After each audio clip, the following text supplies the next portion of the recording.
మదన్ సేనని ఒక దొంగ పట్టుకున్నాడు. కాని ముట్టుకోకుండా నగలతో సహా వదిలేశాడు. భర్త, లవర్, దొంగ ఈ ముగ్గురిలో నిజమైన గ్రేట్ మ్యాన్ ఎవరు? రియల్ గ్రేట్ మ్యాన్ ఆ దొంగే అని విక్రమార్కుడు ఆన్సరిచ్చాడు.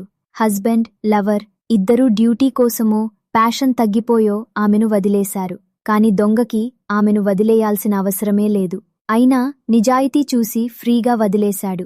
అదే రియల్ గ్రేట్నెస్ అని రాజు తీర్పు చెప్పాడు. ఆన్సర్ కరెక్ట్ అవ్వడంతో బేతాళుడు మళ్లీ ఎస్కేప్ అయ్యాడు. రాజు మళ్లీ పట్టుకోగానే బేతాళుడు కొత్త స్టోరీ స్టార్ట్ చేశాడు. ఈసారి కథలో ఒక తండ్రి తన సొంత కొడుకు తలను తానే నరికేశాడు. వీరవర అనే వారియర్ ఒక రాజు దగ్గర రోజుకి 500 దీనార్ల జీతానికి జాయిన్ అయ్యాడు. ఆ డబ్బు ఏం చేస్తున్నాడో తెలుసుకోవాలని రాజు స్పైస్ని పంపించాడు. ఒక రాత్రి ఏడుస్తున్న ఒక స్త్రీ వాయిస్ విని కారణం అడిగాడు. ఆమె రాజ్యలక్ష్మి.